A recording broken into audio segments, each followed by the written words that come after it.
जय अटेवा साथियों, आप देख रहे हैं अटेवा, आपके हक की आवाज़। अटेवा न्यूज़ के माध्यम से साथियों लगातार आपके सामने अटेवा से जुड़ी हुई जानकारियाँ न्यूज़ आपके सामने रखने का प्रयास करता हूँ। अगर आपको ये अच्छी लगती हैं तो इन्हें लाइक करें, कमेंट करें और चैनल को सब्सक्राइब करें। साथियों, आज खबर उत्तर भारत के मैनचेस्टर कहे जाने वाले शहर कानपुर से है। भारत के सबसे बड़े उपक्रम भारतीय रेलवे के सबसे बड़े अंग लोको पायलट एवं रनिंग स्टाफ ट्रैकमैन के अधिवेशन में मुख्य भूमिका में पहुंचे थे। लाखों लाख युवाओं के हक की आवाज़ बन चुके पेंशन पुरुष विजय कुमार बंधु और उनके साथ थे सफाई कर्मी संघ के प्रदेश महामंत्री रामेंद्र श्रीवास्तव जी। सिंचाई विभाग से लगातार अटेवा में सहयोग करने वाले भाई नरेंद्र जी भी आज लखनऊ से चले प्रतिनिधिमंडल का हिस्सा थे। विभिन्न स्तरों में भारतीय रेलवे की उपस्थित स्टाफ ने आए हुए आगंतुकों का बढ़ चढ़कर स्वागत किया, सम्मान किया। इस अवसर पर उपस्थित कामरेड कमलोश्री साहब ने भी पुरानी पेंशन व निजीकरण के मुद्दे पर जोरदारी से उठाते हुए अपनी बात रखी और सदन को तालियां बजाने पर कई बार विवश किया। पुरानी पेंशन बहाली मंच संगठन से प्रदेश में सह-प्रभारी बहन ज्योति शिखा मिश्रा, अखिलेश यादव जी प्रदेश संयुक्त मंत्री अटेवा संगठन, नीरज तिवारी जिला संयोजक कानपुर नगर, डॉक्टर पंकज सिद्धार्थ मंडल अध्यक्ष कानपुर, डॉक्टर यतेंद्र शर्मा मंडलीय मंत्री कानपुर के साथ साथ प्रदीप यादव जिला संयोजक कानपुर देहात, सुनील वाजपेयी जिला महामंत्री कानपुर नगर, बिहारी लाल आनंद जिला सह संयोजक कानपुर देहात और आईटी सेल में लगातार बखूबी अपने किरदार को अंजाम देने वाले भाई देवेंद्र सिंह भी इस कार्यक्रम में बढ़ चढ़ कर हिस्सा लिए। बहन मंजू सागर ब्लॉक समिति का डेरापुर के साथ साथ बहुत संख्या में आसपास के जनपदों से प्रमुख पदाधिकारी उपस्थित रहे। इस अवसर पर उपस्थित रेलवे के साथियों ने बंधु जी को अपना नेता मानते हुए बहुत स्वागत, बहुत सम्मान किया। देख रहे हैं बढ़ चढ़ कर यहाँ पर लाइन लगी है और लाइन ख़त्म होने का नाम नहीं ले रही है। किसी को जल्दी नहीं है, लेकिन यहाँ पर आप स्क्रीन में देख रहे हैं फ़ोटो खिंचाने, माला पहनाने, सेल्फी लेने की भीड़ लग जाती है जहाँ बंधु जी खड़े होते हैं। और लगेगी क्यों ना, आखिर अंतिमास के रूप में युवाओं ने अपना सब कुछ, अगर पुरानी पेंशन बहाल होती है तो वो रास्ता यहीं से निकलेगा। और एक और राज्य हरियाणा आप देख रहे हैं कि हरियाणा भी अब उस कतार में आ खड़ा हुआ है जो पुरानी पेंशन की बहाली की दिशा में एक मील का पत्थर साबित होगा। लगातार एक विकेट बंधु जी की कुशल रणनीति के तहत गिरते जा रहे हैं। तो आइए हम सब लोग इस कारवां को मजबूत करें, इसका हिस्सा बने और इसमें अपना तान अर्पित करते हुए इस आंदोलन को, जो न केवल पुरानी पेंशन बहाली की लड़ाई है बल्कि निजीकरण और आने वाली पीढ़ियों की लड़ाई है। इस अवसर पर बंधु जी ने लगभग 56 मिनट लगातार बोलते हुए सदन को इस बारे में सोचने पर मजबूर कर दिया कि हमारे जो निजी संगठनों, विभागीय संगठनों में बैठे हुए कुछ नेता हैं वो कितना न्याय कर पा रहे हैं। आइए उनके विचारों को सुनते हैं। विजय कुमार उसमें अलासा जो ऑल इंडिया लोको पायलट पूरे देश का संगठन है, आज उसके तमाम सारे बड़े बड़े पदाधिकारी हमारे बीच में हैं। इनका सहयोग तो बहुत पहले समय मिलता रहा, लेकिन संजोग इस तरह का नहीं बना कि हम सब एक साथ बैठ के बात कर पाए। इसलिए आज मैं अलासा की पूरी टीम को बहुत बहुत शुक्रिया, बहुत बहुत धन्यवाद देता हूँ। एक बात और कहना चाहूँगा, जब मैं आंदोलन की शुरुआत किया तो एक ऐसा संगठन था जो बिना किसी शर्त के NMOPS का समर्थन किया, बिना किसी शर्त के। अलासा को मैं धन्यवाद इसलिए भी दूंगा, बिना किसी कोई शर्त के एक ही बात आई कि NMOPS लड़ रहा है, विजय बंधु लड़ रहे हैं, हम आपके साथ हैं। और चाहे भारत के किसी कोने में गया हूं, किसी कार्यक्रम में गया हूं, अलासा वाले जरूर मिले होंगे। इनका विशेष शुक्रिया। और अभी दिल्ली की जो रैली हुई थी, चाहे लोको पायलट हो, चाहे वो TT हो, या तमाम रेल के और सारे विभाग हों, उस रैली को सफल करने में रेल का बहुत बड़ा योगदान था, बहुत बड़ा योगदान। हमारे पास फोन आया जिले से कि सर हम लोग टिकट नहीं हो पाया है, सीटें फुल हैं, लेकिन मन भी मन नहीं रहा है दिल्ली ना जाऊं मैं, टिकट भी नहीं है, दिल्ली जाने का मन भी है, तो क्या करें।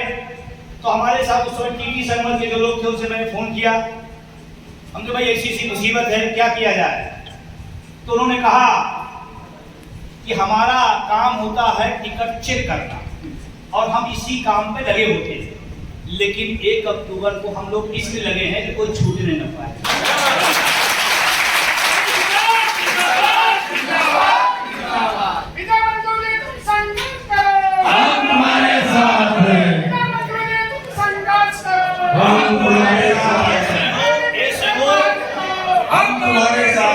बहुत कम बन पाता है, क्योंकि जब मैं इस आंदोलन को लेकर चला तो हमको किसी ने कहा राज्य का विषय है, किसी ने कहा सेंटर का विषय है, किसी ने कहा कुछ शिक्षा विभाग का है, किसी ने कहा इस विभाग का है।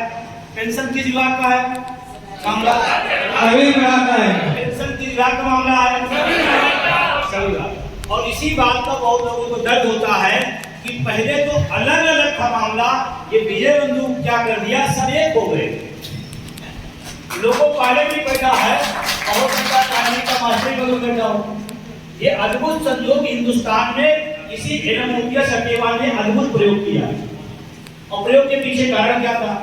लोगों को बताया जाता था कि ऐसा है, वो अलग रहे, ये अलग रहे, तो हमारी ताकत कम रहे। हमने उस ताकत को समझा, और आज मुझे बहुत खुशी हो रही है कि न केवल अलासा बल्कि डिफेंस का बहुत बड़ा संगठन जो ऑल इंडिया डिफेंस फेडरेशन है, उसका भी समर्थन आपके साथ खड़ा हुआ है। सरदार जी को मैं धन्यवाद देना चाहूंगा, मेरी पूरी टीम को धन्यवाद देना चाहूंगा, और मैं बताना चाहूंगा कि हम लोग इस आंदोलन को संघर्ष के दौर में चल रहे थे। उस बीच में प्रधानमंत्री के यहाँ से कॉल आता है कि कुछ लोगों को बुलाया गया, तो हरानी गुनगुना उठा कि भाई प्रधानमंत्री बुला रहे हैं। अब प्रधानमंत्री बुला रहे हैं तो फिर बात ही क्या है? वो कुछ सुने न सुने, उसे सुनते भी नहीं है, सुनाई रहे पिछले 11 साल से। और मैं कहता हूँ कि मन की बात बहुत हो गई, अब जन की बात सुनो। मन की बात 11 साल हो गए, जन की बात सुनो। उसमें पहला संगठन निकल के आया जिसने सीधे कहा कि अगर OPS की बात नहीं होगी तो हम उस वार्ता में नहीं जाएंगे, चाहे जितने बड़ा पदाधिकारी हो, चाहे जितना बड़ा देश का सर्वोच्च पदाधिकारी हो। इसमें ऑल इंडिया डिफेंस फेडरेशन का है, मैं एक जोरदार तालियां इनके निर्णय को, इनके संगठन को बहुत ही शानदार है। और उसके वजह से मैं बताऊं आपको, पूरे देश में एक अच्छा मैसेज गया।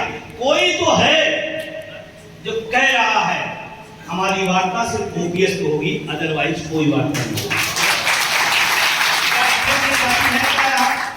डिफेंस के लोग हैं, क्या मैं सच बोल रहा हूँ या झूठ बोल रहा हूँ? हमारे तमाम जिलों इलाकों के तमाम ऐसे जो बने हुए ग्रुप बने उसमें वो वायरल होने लगा। शुरू, धन्यवाद, बहुत बढ़िया, कोई तो हिम्मत दिखाया। ये होती है आदमी की अपनी गुडविल। प्रधानमंत्री बुला ले, राष्ट्रपति बुला ले तो हम आप बेचने के लिए थोड़ा हो जाएंगे। ऑलरेडी वो खुद ही बेच रहे हैं, हमें बेचने की जरूरत नहीं है। रेल को क्या हुआ? रेल क्या है? जो भारत की सबसे ताकतवर विभाग था, इस देश का आत्मा रेल विभाग, आन बान शान इस देश के, उस विभाग को आपने कहां पर लाके खड़ा कर दिया?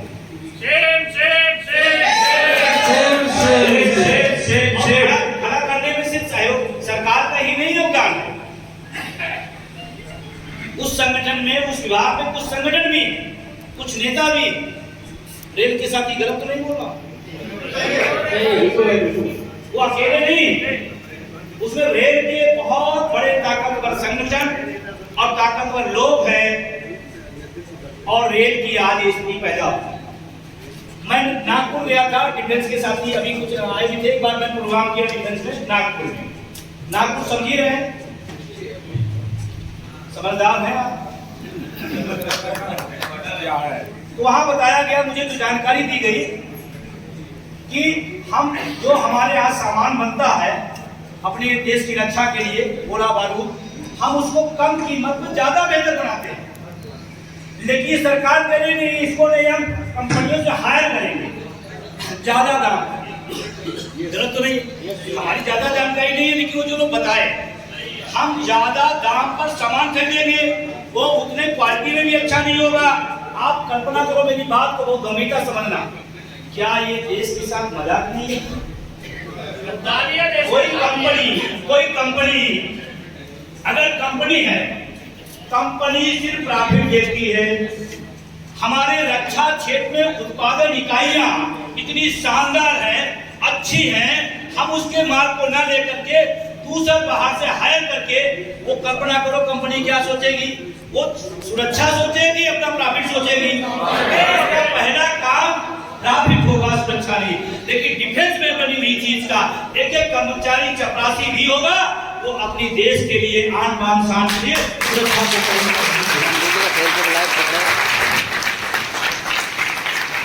बेचा गया। और उसके बाद एक नाम दे दिया जाता है, एक नारा लगा दिया जाता है, राष्ट्रगान बजा दिया जाता है। राष्ट्रगान बजाना, भारत माता की जय ही बोलना राष्ट्रभक्ति नहीं है। बॉर्डर के लिए हमने सुरक्षा उत्पादन इकाइयां बेहतर माल दे रहे हैं, ये भी हमारे प्रधानमंत्री है। तो मैं आपका विभाग को और पूरे संगठन को धन्यवाद। और अभी आपने फैसला किया है कि NMOPS का हम लोग इस पुरानी पेंशन के विषय पर पूरा सहयोग और समर्थन जितना जिस तरह बनेगा हम देंगे। हम उसके लिए शुक्रिया अदा करते हैं। हम तुम्हारे साथ हैं। कानपुर डिफेंस साथी कई बार हमारा कार्यक्रम चाह रहे थे, एक बार बन भी गया था, संजोगन फिर वो सेट नहीं हो पाया तो मैं आ नहीं पाया। और वहाँ लोकल को दिक्कतें देश के निर्माण में सबसे बड़ी होती है, फिर भी मनाही की गई। हम क्योंकि नियम कानून को पसंद करते हैं, हम संविधान की भाषा को, उसकी परिभाषा को समझते और जानते और मानते हैं, इसलिए हम उस कार्यक्रम पर नहीं आ पाए। लेकिन आने वाले टाइम में जब भी डिफेंस के लोग बुलाएंगे देश के किसी कोने में, हम आएंगे।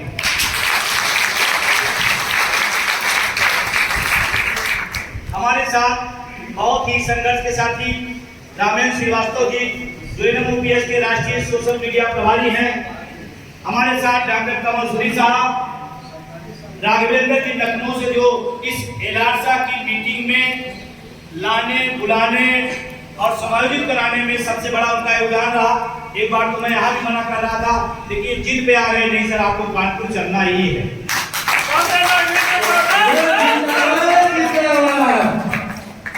और तमाम हमारे जो अटेवा के साथी हैं, चाहे जिला अध्यक्ष कानपुर शहर नीरज तिवारी जी हों, चाहे कानपुर देहात प्रदीप यादव जी हों, वाजपेयी जी हों, या पूरी टीम जो भी है, जब जिनको हमने मना किया था क्योंकि कार्यक्रम एलारसा का है, उनके अकॉर्डिंग चलना, तो उन्होंने कहा सर भीड़ कितनी लेके आना। सर मैं संजोग भाग्यशाली हूँ कि हमारे यहाँ भीड़ की हमारे यहाँ रुकावट की जाती है, रोका जाता है। ये पहला आपका संगठन है जहाँ रोका जाता है। तो हमने इसलिए इनसे कहा कि भाई वो लोग ऐसा के लोग सेट कर रहे हो उस प्रोग्राम उस हार के साथ आपकी भूमिका मेहमान की तरह रहेगी। वो कहते हैं 5 हैं तो 5, वो कहते हैं 20 है तो 20, वो जितना कहें उतना, क्योंकि कार्यक्रम उनका है तो उनके हिसाब से चीजें चले ज्यादा बेहतर। नहीं तो हमारे जो दोनों जिलाध्यक्ष हैं वो तो कहते हैं सर इतनी बड़ी सभा तो हम लोग ब्लॉक में करते हैं, अटेवा की ताकत नहीं है। क्योंकि आज आपसे डिफेंस से और रेलवे लोगों से बात करना था, इसलिए महत्वपूर्ण था। तो अगर नाम हम लेने लगेंगे, बहुत सारे साथी हैं हमारे साथ। नरेंद्र बलवादिया है, लखनऊ जिला कोषाध्यक्ष है, राकेश जी रेलवे के बहुत ही क्रांतिकारी जुझारू साथी हैं, और तमाम जो साथी हैं। मैं नाम सबको लूंगा तो बहुत टाइम लगेगा। हमारी इच्छा है कि मुद्दे पे आई जाए। राजेंद्र पाल जी है, बनारस से चल के हमारे बीच में आए हैं। मुद्दों की बात की जाए या इधर उधर से काम चलेगा? मुद्दों की बात की जाए, मुद्दों पे आया जाए। मुद्दा क्या है? मुद्दा क्या है? रेल के लोग तो ये ना बात बोले। रेल के नेता तो कह रहे ओपीएस से भी अच्छा है, ऐसा बताया जा रहा है। ईमानदारी मेरे कहने में नहीं, मेरे दबाव नहीं, ईमानदारी से कितने ऐसे लोग हैं जो यूपीएस का समर्थन करते हैं? हाथ ऊपर करें जो समर्थन करते हैं यूपीएस का। कोई नहीं करता सर। यूपीएस समझ लीजिए, यूपीएस समझ लीजिए, यूपीएस मुर्दाबाद, यूपीएस को समझ लीजिए। नहीं कुछ लोग भ्रम होता है कि नाम ऐसे है ना मिलता जुलता, इन्वर्टर वाला ऊट पटांग पेंशन योजना हमने इसका नाम ही दे दिया। यूपीएस मतलब ऊट पटांग पेंशन। कितने लोग ऊट पटांग पेंशन का समर्थन करते हैं? कोई नहीं, कोई एक, कोई नहीं, हाल में कोई नहीं, डरे नहीं, डरना नहीं सर, कोई नहीं, सुरक्षा से। कोई नहीं।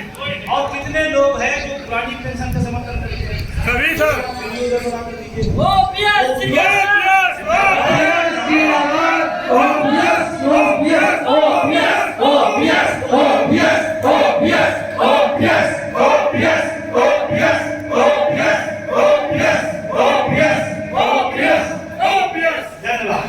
ये है जनता का मैंडेट, ये जनमत संग्राम है। प्रधानमंत्री जी आप सोशल मीडिया के बहुत प्रिय व्यक्ति हैं, पूरी दुनिया में आपके तमाम लाखों करोड़ों फॉलोअर हैं। एक बार आप अपने सोशल मीडिया से डाल दीजिए यूपीएस, एनपीएस या ओपीएस। किसी कमेटी की जरूरत नहीं है, किसी सर्वे की जरूरत नहीं है, किसी आस्था मान्यता प्राप्त किसी संगठन से पूछने की जरूरत नहीं।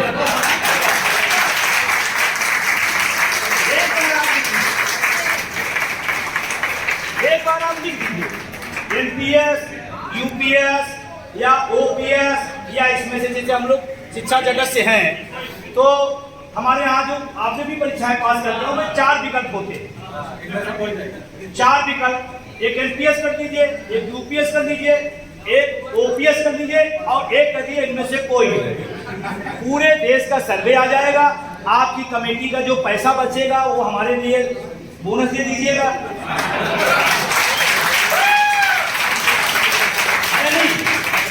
और सिंपल है, बहुत सिंपल। सोशल मीडिया नेट के जमाने में बहुत आसान है, बहुत आसान। एक कंपनी ने भी तैयार कर सुनील जी, एक कंपनी ने भी सर्वे किया इसी पर, प्रश्न मेरे थे, सर्वे उसने किया, उसमें 99% लोगों ने यूपीएस के पक्ष में कहा। 1% जो बचा उसने कहा मुझे पता नहीं है। इसका मतलब 100 हो गए, इसका मतलब 100। और जो पूरा देश 100% पुरानी पेंशन मांग रहा है, उस दौर में आप ऊट पटांग पेंशन योजना जबरदस्ती को थोप रहे हैं। अब इसके पीछे का जो खेल है, बातें न करिए भाई मंच पर प्लीज। जो ज्यादा बातें करेगा उसको यूपीएस दिला दिया जाए।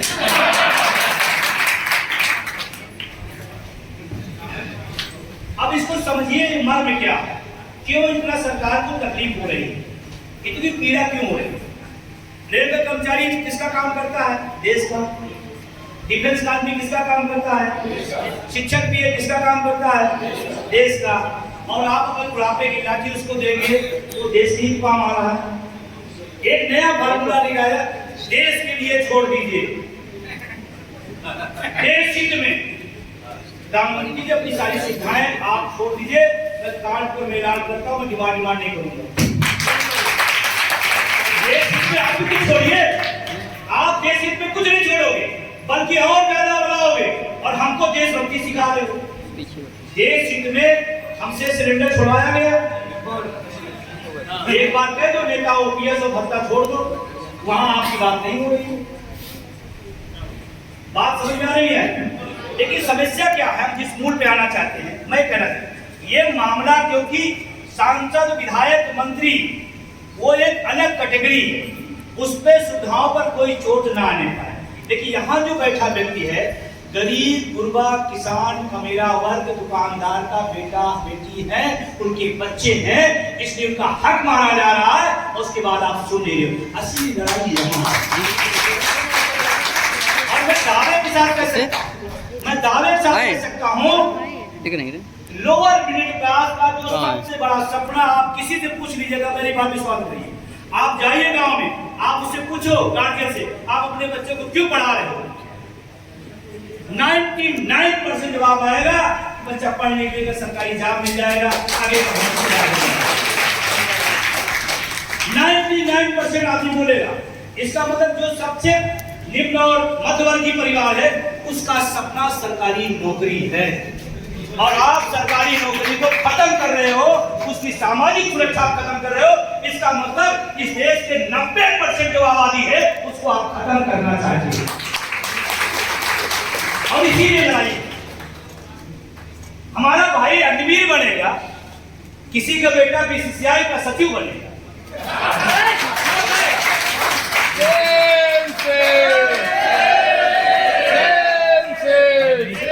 तो ये बात इस देश में किसी की हिम्मत नहीं बोलने के लिए मैं बोल रहा हूं।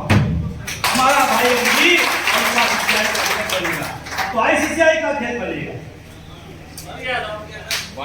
सोचो आप अपने बच्चे का भविष्य कहां बना रहे हो और हमारे भाई का अग्निवीर बता रहे हो। आज एक अच्छी खबर आपको दो दूं। आज हम लोग जहां मीटिंग कर रहे हैं कानपुर में, एक राज्य आज वोट की चोट मार रहा है और 8 तारीख को एक राज्य में और ओपीएस मिलने वाला है। हम तुम्हारे साथ हैं, हम तुम्हारे साथ हैं। आज एक राज्य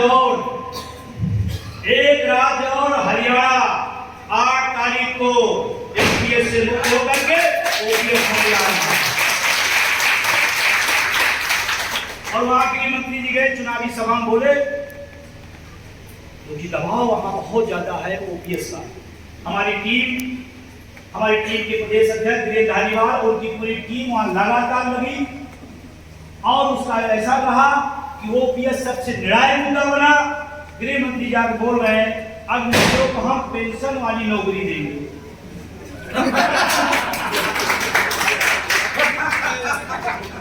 आप सही में हंस रहे हैं? अग्निवीरों को पेंशन वाली, देश में कोई पेंशन वाली नौकरी है ही नहीं। देश कितने अग्निवीरों से जुड़ा हुआ है सर, अग्निवीर ही लोग का है। मैं कह रहा हूँ अग्निवीरों को पेंशन वाली, तो पेंशन वाली कोई नौकरी है ही नहीं, फिर इसका मतलब मजाक उनका उड़ा रहे हैं। और 4 साल की नौकरी, उसमें पेंशन है नहीं, आपने 20 का 25 कर दिया। ये भी खेल देखिए। अभी मैं यूपीएस में आ रहा हूँ, यूपीएस की खामियों को आप अपना जानिए और उसी को बताइए, जिन बच्चों को लोग पढ़ा नहीं पा रहे उनको बताइए। अब इस लड़ाई को आप जीतना चाहते हैं। 20 साल से 25 साल कर दिया गया यूपीएस में, ये उपलब्धि है। जो काम हमारा 20 साल में हो जाता वो काम आप, और एक श्रीमान जी हैं वो कह रहे पहले 35 थी, हमने 25 करा दी।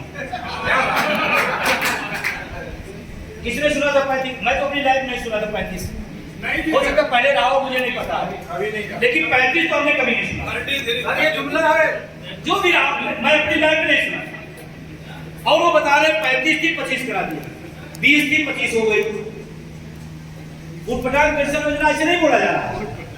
उसके बाद एक लाइन बनाई गई और ये सरकार हेडलाइन बनाने में बहुत उस्ताद है। किसी को तकलीफ हो तो मुझे तकलीफ नहीं होगी, क्योंकि मैं सीधी बात बोलूंगा। उसका मर्म क्या है, उसका दर्द क्या है, उसका इलाज क्या है, मैं तीनों बताऊंगा। आपको मानना हो मानिए, नहीं विजय बंधु मुर्दाबाद चले जाइए, उससे कोई असर नहीं पड़ेगा। आपको सब यूपीएस में एक हेडलाइन बनाई गई कि लास्ट वेतन का 50% औसत का 12 महीने का औसत का बेसिक का 50%, एक हेडलाइन बनी। तो औसत हो गया पीछे, लास्ट वेतन का 50% की श्योरिटी। अब आदमी पागल हुए घूम रहा, यार बंधु जी आपको बहुत बेकार आदमी है, आप विरोध करो तो 50% दे दिया। हमने ठीक से लाइन पढ़ो, जैसे सिगरेट में मोटा मोटा सिगरेट लिखा रहेगा, कंपनी का नाम लिखा रहेगा, लेकिन जो कंडीशन होगी इतना पतला लिखेंगे कि वो पढ़ी लिखा होगा। और उसमें क्या रहता है, पियोगे तो मरोगे, लेकिन इतना पतला लिखते हैं कि वो जा ही नहीं पाएगा। यूपीएस में भी हेडिंग हो गई, लास्ट वेतन का 50%, नीचे कंडीशन औसत का, बेसिक का। अब औसत निकालो आप, हो गया काम, हो गया ना काम। अब आप सोचो इसके नाम पर क्या किया गया मुझसे साथ, उसके साथ क्या हुआ, इस हेडिंग को चला करके 10% पैसा हमारा गप कर लिया। 10% पैसा। क्या कोई गणित का टीचर है क्या भाई? नीरज जी, कोई गणित वाला है? कोई गणित का टीचर है क्या? रेलवे में। चलिए एक छोटा मोटा रखिए, एक आदमी अगर आज सरकारी नौकरी भर्ती हो तो उसकी तनख्वाह चपरासी भी होगा तो 30,000, मोटा 30,000 का बेसिक दिए, कम ज्यादा मान लीजिए, मोटा आंकड़ा का उसका कितना हुआ 3,000, 10%। उसने 40 साल नौकरी की, 40 साल, एक साल में अगर एक महीने में 3,000 हो जाए तो साल भर का 3,60,000, 3,60,000 एक साल का, 3,60,000 पूरे 40, 15 से 18 लाख। अभी तो बेस बता रहा है, अभी बेस, अगर बेस जोड़े तो 15 से 18 लाख, 15 लाख रुपए। और उसमें जो अभी आपने कहा कि वो डीए जुड़ेगा, इंक्रीमेंट जुड़ेगा, वो ज्यादा हो जाएगा। हम न्यूनतम लेकर, जैसे कोई काट ना पाएंगे मंत्री जी, वित्त मंत्री जी, 15 लाख रुपए, 15 लाख रुपए ये उसका मूल। और अगर यही पैसा ले जाके मार्केट में हर महीने 40 साल 3,000 रुपए जमा करे तो कम से कम 70-80 लाख SIP मिलेगी।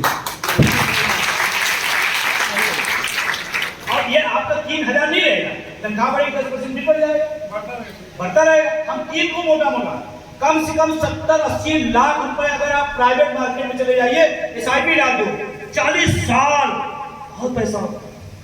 और आप इतना बड़ा पैसा रख करके आप हमको कह रहे हो लास्ट वेतन के 6 महीने का वेतन आपको दिया जाए, कितना? मान लीजिए 1 लाख हो गया उस राशि का, तो 6 महीने कितना हुआ? 6 लाख रुपए दे करके 60-70 लाख का रुपए हिसाब हमारा ले करके, और फिर कह रहे हो आप ताली बजाओ, हमने कितना बढ़िया काम किया है। एक डिबेट में हमसे पूछा गया, इसी बात पर पूछा गया, एक आज तक की मीडिया साथी आप आएंगे नहीं, उनका काम यहाँ ही नहीं है। मैं नहीं कह रहा हूं, किसी साथी ने भेजा था मेरे पास कि इतना झूठा चैनल हमने आज तक नहीं देखा। हम नाम नहीं ले रहे, हमने कोई नाम नहीं लिया, हमने बिल्कुल नाम नहीं लिया, है ना। तो उस पर हमसे पूछा गया कि यूपीएससी कोई तो तारीफ होगी, आप भी विरोध करे जा रहे हैं, विजय बंधु विरोध की जा रहे हैं, कोई तो खूबी होगी। तो हमने कहा है, 3-4 बार पूछा कर जवाब देना जरूरी है। तो हमने दिया, हमने कहा हाँ, पहले 14% सरकार देती थी, अब 4.5% बढ़ा दी है, अब 18.5% कर दी है। 4.5% आम जनता के टैक्स का पैसा मेरे नाम पर लेकर के 2 पतियों दिया गया है। अच्छा, 18.5% आप 20 कर दो, 25 कर दो, 30 कर दो, हमको जो मिलना ही नहीं है, हमें जो मिलना ही नहीं है, तो आप 30-35 करो। आप बल्कि उसके नाम पर हमारा 10 अलग ले लिया, 10% पैसा हमारा, 18-20 तो आपने हमको देना ही नहीं। तो यूपीएस को आप थोड़ा समझिए, और ये बहुत बड़ा खेला है, और इस खेल में सरकार के संगठन शामिल हैं। अगर कोई व्यक्ति यूपीएस की तारीफ करता है तो समझ लेना वो आपका दुश्मन है, कोई भी। तो हमको आपको कभी लगता था ना 2004 में जब यूपीएस आई, अगर मैं होता तो ऐसा कर देता, मैं ऐसा कर देता। आज करिए, आज आपके सामने उससे भी ज्यादा बड़ा घोटाला यूपीएस के नाम पर आपको लड़ना पड़ेगा, आपको कहना पड़ेगा, आपको बोलना पड़ेगा। 4 में नहीं थे हम ना, लेकिन 24 में हम हैं, तो बोलना पड़ेगा। बोलेंगे फिर आप बोले नहीं तो आप, वो तो हमारे क्षेत्रीय अध्यक्ष है, उन्होंने आंख दिखाई थी, अब हम हिम्मत नहीं कर पा रहे। वो जोनल हमारे पदाधिकारी हैं, उन्होंने ऐसा कर दिया कि नहीं यूपीएस की तारीफ करो। तो आपसे ज्यादा कायर व्यक्ति कोई है नहीं। जब आपका हक मारा जाए और आप बोल न पाओ, आपका हक मारा जाए और आप बोल न पाओ, इससे ज्यादा कायरता क्या हो सकती है। हमें सरकार दे न दे, लेकिन कम से कम हमारा जमीर तो कहेगा हमने इसका विरोध किया था,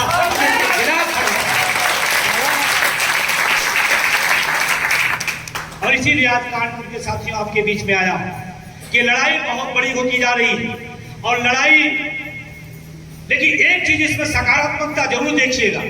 अगर 20 साल का एनपीएस का तंबू कनात उखड़ सकता है, तो यूपीएस का भी तंबू कनात लगने नहीं दिया गया। हम तुम्हारे साथ हैं, हम तुम्हारे साथ हैं। त्रिपाठी जी गलत तो नहीं कर रहा, त्रिपाठी जी गलत तो नहीं कर रहा। जब 20 साल का तंबू कनात एनपीएस का उखाड़ सकते हैं, तो इसको भी, लेकिन इसमें डिले नहीं करना, तेजी दिखाना। और इसी विरोध का नतीजा है कि अभी तक उनका वो और आपको बताऊं इसकी तैयारी कितनी बड़ी थी, बहुत बड़ी तैयारी थी। वो तो समझो अभी बहुत अच्छी बात हो रही थी। सर ने कहा कि आपकी एक बात मुझे बहुत अच्छी लगी कि एनपीएस समझाने में हमको सालों साल लगे, लेकिन यूपीएस को हमने 3 घंटे में पूरे देश को समझा दिया।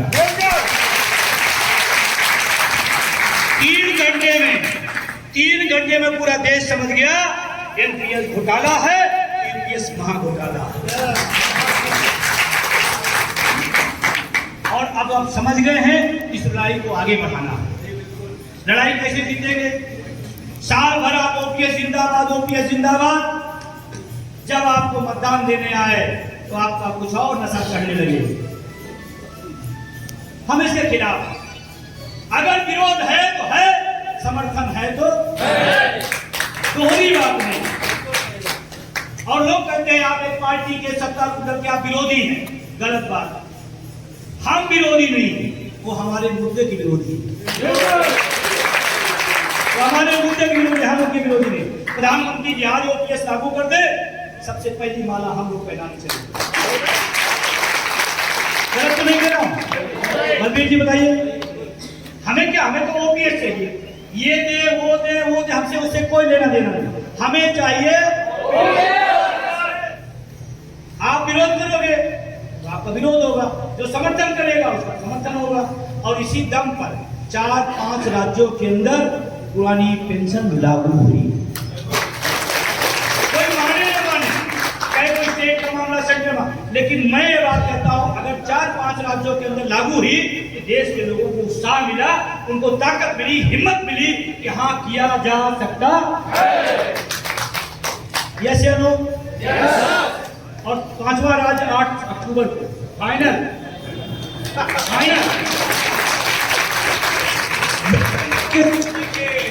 जैसे मैंने इसको क्यों सीखा कि राजनेता किसी बात से नहीं डरता, मैंने इसको पढ़ा, मैंने इसको समझा। धरना, प्रदर्शन, भूख हड़ताल, हंगर स्ट्राइक, वो आज का जो राजनेता है वो संवेदनहीन हो गया, वो डरता ही नहीं। तो फिर हमने उसका रास्ता निकाला, कि जिससे डरते हैं वही काम किया जाए, तो नेता सबसे ज्यादा हार से डरता है। जैसे अभी रेलवे का एक चुनाव आने वाला है,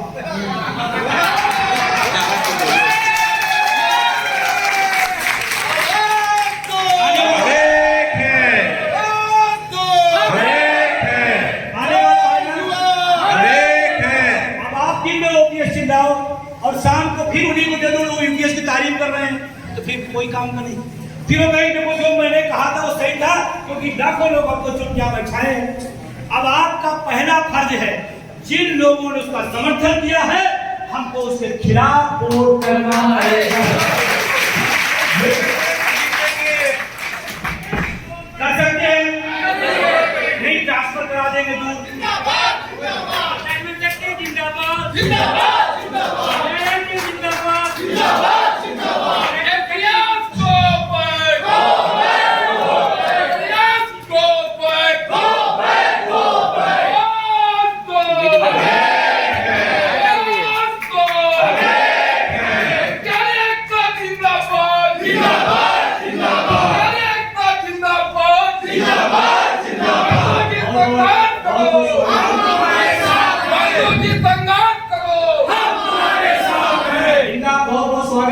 रेलवे के एक ट्रैकमैन है जिनका ट्रैक रिकॉर्ड नंबर 1 का है। इनका भी अभिनंदन स्वागत है। और रेलवे में सबसे बड़ी, और ये लोग आप सोच रहे हो कि लेट क्यों आ रहे हैं, रेल कभी भी बंद नहीं होती, आपको पता है। ये 6 बजे सेंटर पर नौकरी करके फिर आपके बीच आ रहे हैं। का जोरदार स्वागत है।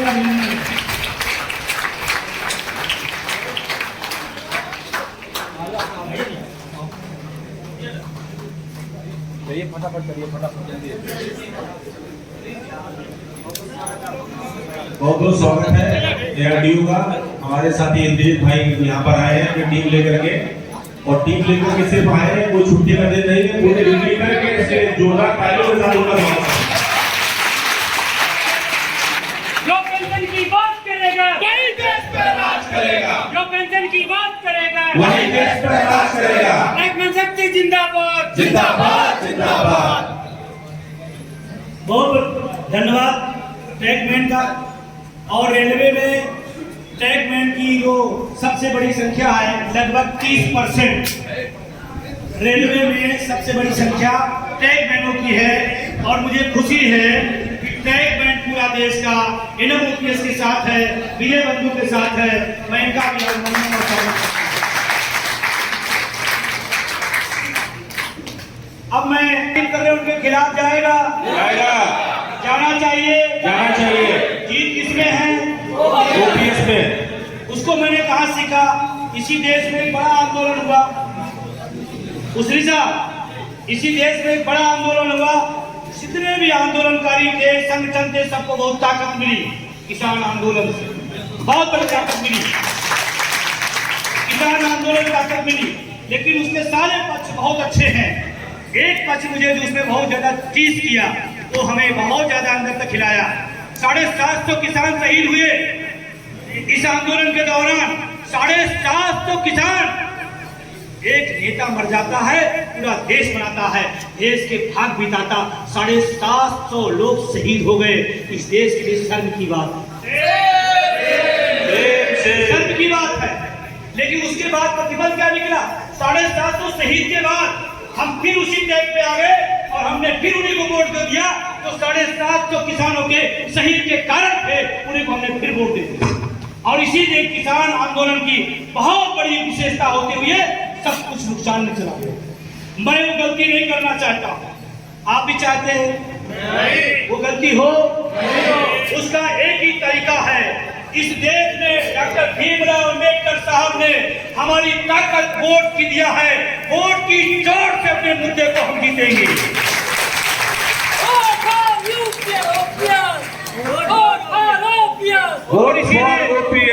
बाबा साहब ने जब कहा, जब आपके सारे हथियार आपके कामयाब ना हो, तो एक हथियार है जिसका बराबरी राष्ट्रपति से और एक टैग बैंड का है, उस टैग बैंड का भी वोट बराबर, राष्ट्रपति का वोट बराबर। आप वोट की ताकत से अपने अधिकार को लेंगे। और हमने फार्मूला अपनाया, राजस्थान, छत्तीसगढ़, झारखंड और हिमाचल ओपीएस है या नहीं वहां? जिसको 1200 रुपए मिलता था मैडम, जिसको 1200 रुपए मिलता था, आज इसको 32,000 रुपए मिलता है।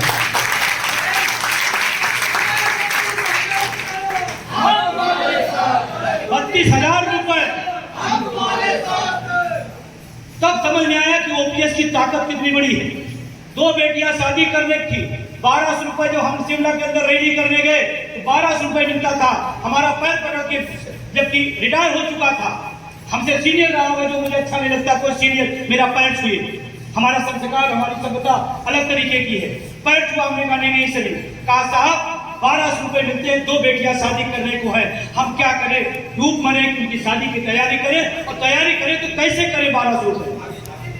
तब हमने कहा था, वादा किया था, आप चिंता न करना, आप इन ओपीएस उसके सहयोगी संगठनों का साथ देना।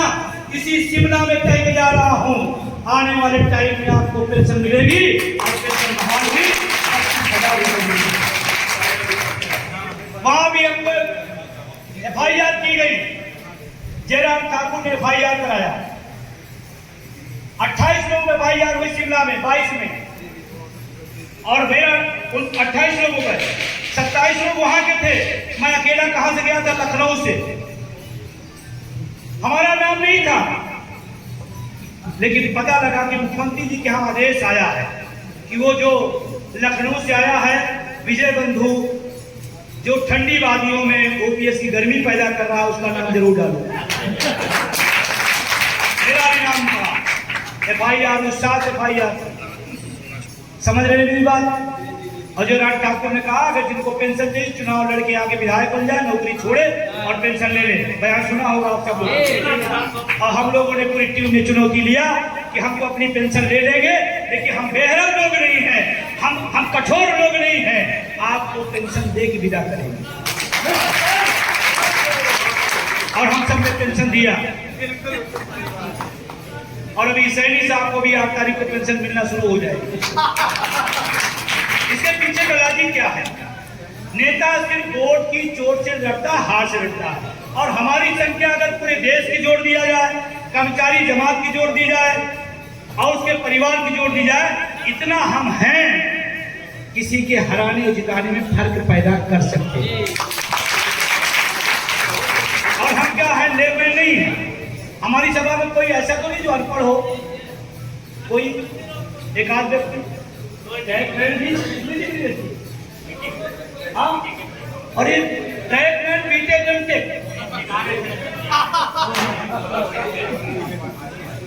IIT टॉपर, ITI, आप सोचो टेक मैन में MTech बीटेक है, इसका मतलब हमारी सभा में कोई अनपढ़ नहीं है।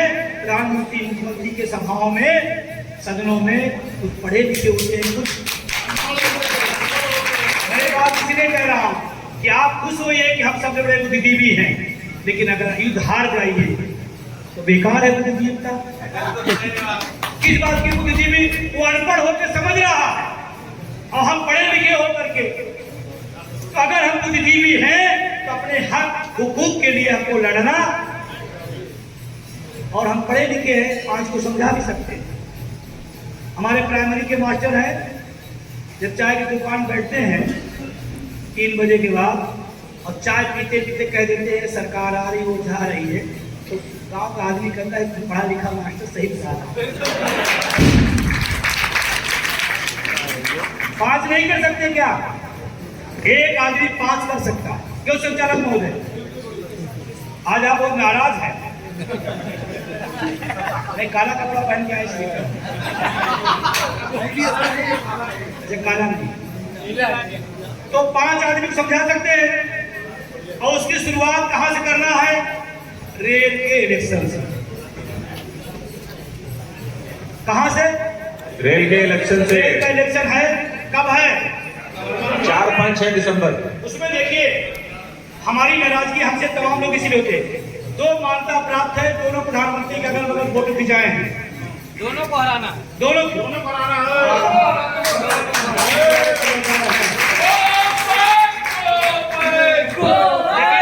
लेकिन आप 2 तक सीमित हैं, हम 3 तक हैं।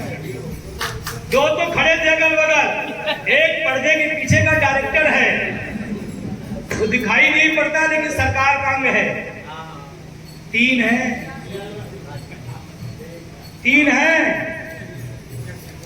हमें सचेत रहना है और हमें नए परिवर्तन की तरफ बढ़ना है। और रेल के लोगों, अगर आपने काम कर दिया तो मैं उसी दिन बताऊं, जिस दिन उनका जोलन से व्यवस्था बंद हो जाएगी उसी दिन यूपीएस की तारीख बंद हो जाएगी।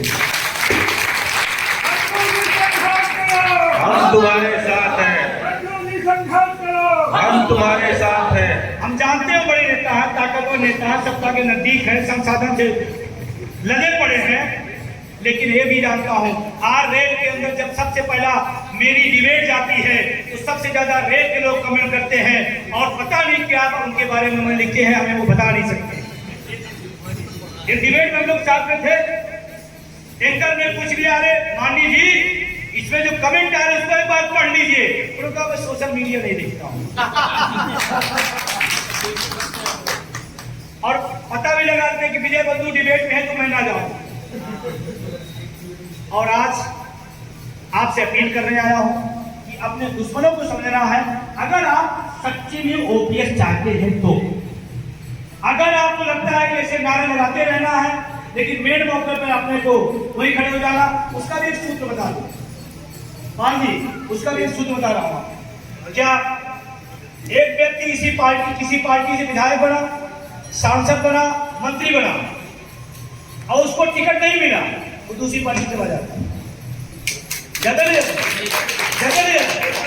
एक अनपढ़ नेता विधायक सीट बना, लाभ लिया, मंत्री बना, सांसद बना, पूरा लाभ लिया, लेकिन जब उसको टिकट नहीं मिला, उसका हित अहित उसको समझ में आ गया, वो बगल हो गया और हम करें धारा से बन गया। जिसके लिए आप मर रहे तो छोड़ दे, वो तो गया। और हम कह रहे हैं तो एलपीएस दे तो भी, यूपीएस दे तो भी, और उसके आगे जो देना हो देने के, हम तो डटे रहे। तो फिर ओपीएस भूल जाइए, 2 में 1 तय करना पड़ेगा। तय करेंगे। ये चाचा चौधरी बिहार, पटना, पंजाब, हरियाणा, कोई भी राज्य हो, हर जिला मुख्यालय पर अब पिछले कई सालों से किसी ट्रेड यूनियन के आह्वान पर इतनी बड़ी संख्या जिला मुख्यालयों पर पहली बार आई है। हमने तो कई वीडियो देखा, ऐसे लगा कि जिले का काम नहीं, प्रदेश का लेना है, प्रदेश का लेना है। इतनी बड़ी भीड़ आई, क्यों आई? इसलिए आई कि उसको इतना पसंद है, इसलिए तो आई। मानते नहीं मानते? तो बहुत देर से आप सब बैठे हैं, अब ज्यादा देर बात नहीं करूंगा। अगर आपके पास 2-3 मिनट हो तो महत्वपूर्ण बातें करके अपनी बात खत्म करें। 2-3 मिनट चलेगा? सब लोग बोल रहे हैं। लेकिन आपको जाना हो, लेकिन हमको सब हमें चाहिए ओनली ओपीएस, हमें चाहिए ओनली ओपीएस। बहुत बहुत शुक्रिया, आपकी यात्रा मंगलमय हो, शुभकामनाएं हम सब तरफ से। आपकी लड़ाई लड़ने आए हैं, कहाँ से आए लोग? नागपुर से। कहाँ से? नागपुर से। सोचो आपकी लड़ाई लड़ने आए कि आप डटे रहो, हम आपके साथ में हैं, ये कितनी बड़ी बात है। और सब के सब लोग ओपीएस में, उसके बाद भी आप साथ खड़े हैं। एलपीएस वालों को और ज्यादा खड़े होना चाहिए। लास्ट में आपसे 2 बातें कहते हुए अपनी बात खत्म करूंगा। ये लड़ाई सिर्फ ओपीएस तक नहीं है, एक लड़ाई निजीकरण की है। कितने लोग निजीकरण समर्थन में हैं? निजीकरण के समर्थन में? निजीकरण और असली लड़ाई वही है। हमारी पेंशन का निजीकरण कब हुआ? 2004 में। ये भी तो पहले हमको सरकारी मिलती थी, प्राइवेट मिलेगी, तो निजीकरण ही असली लड़ाई है। अब मैं बार-बार कहता हूं, निम्न और मध्य वर्ग के खिलाफ अमीरों का षड्यंत्र है निजीकरण। अभी चाहे प्राइमरी स्कूल बंद किए जा रहे हैं, क्यों वाजपेयी जी?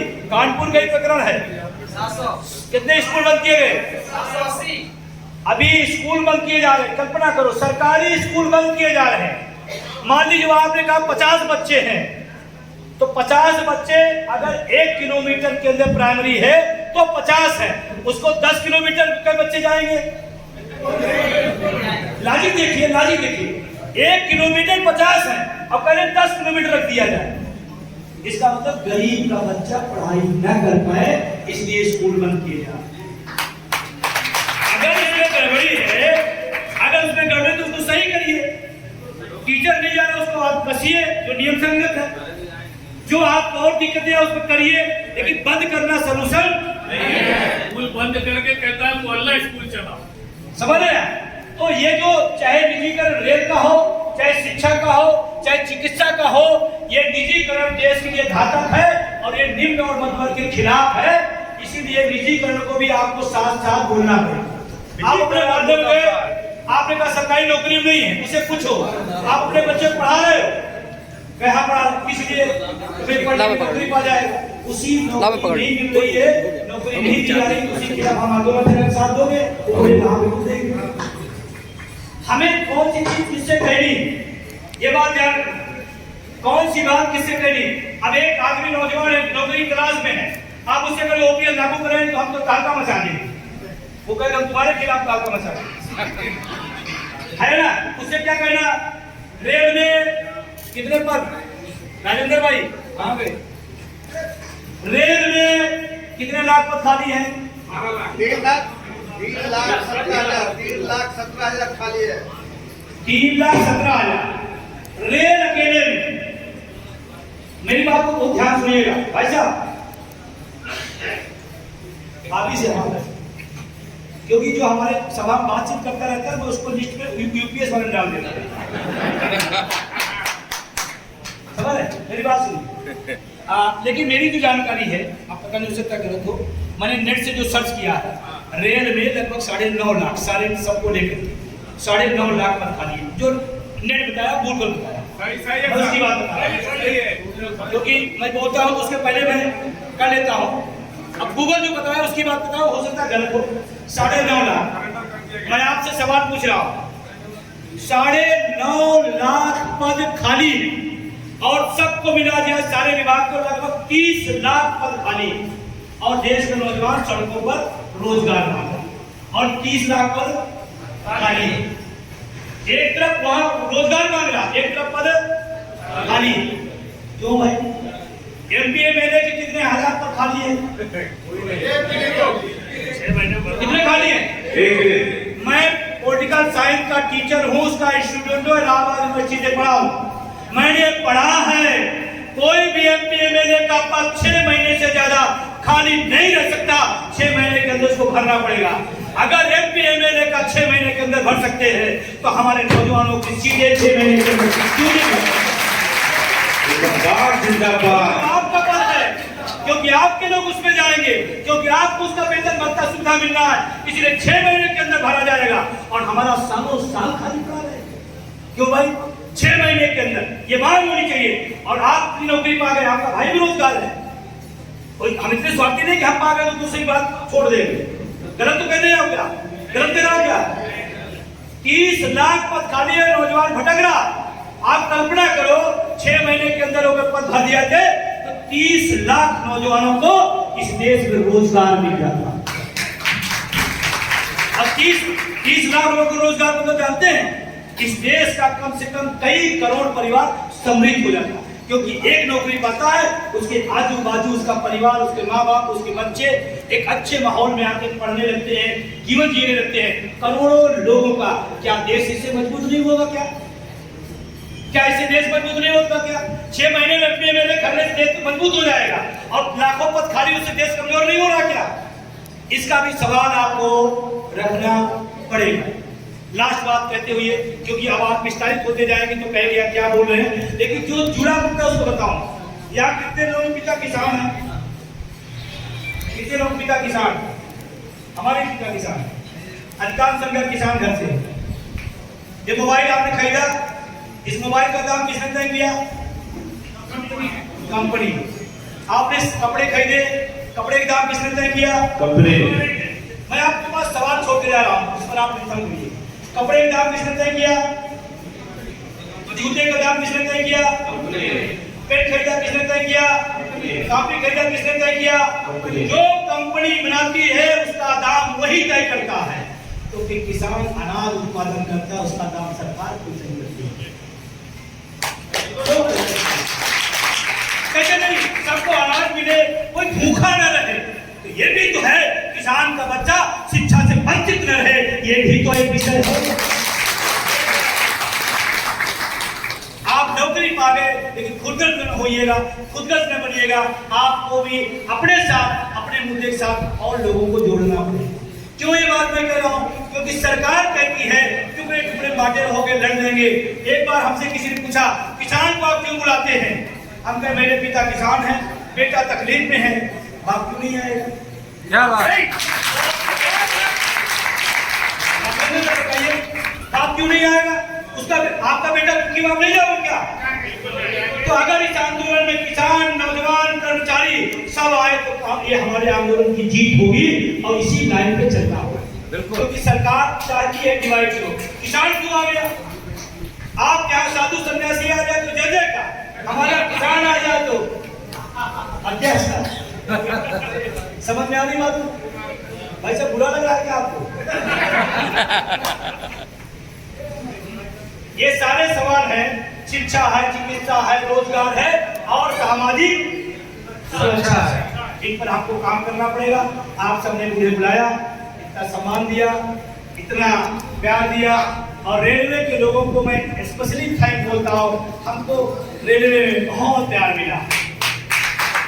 ये सवाल मेरे को उठाया जाता है, ये सवाल उठाया जाता है, अरे विजय बंधु तो रेल नहीं है, तुम लोग उनके पीछे क्यों पागल हो?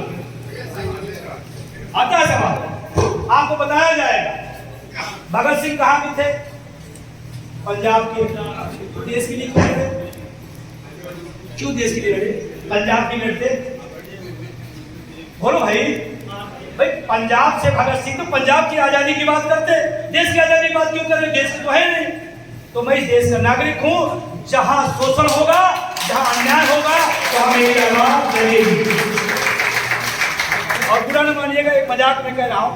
तमाम लोग मानता प्राप्त चिल्लाते रहते हैं ना साहब, हम लोग मानता प्राप्त नहीं है। शुक्र मनाइए कि चंद्रशेखर आजाद और भगत सिंह मानता प्राप्त अंग्रेजों से नहीं थे।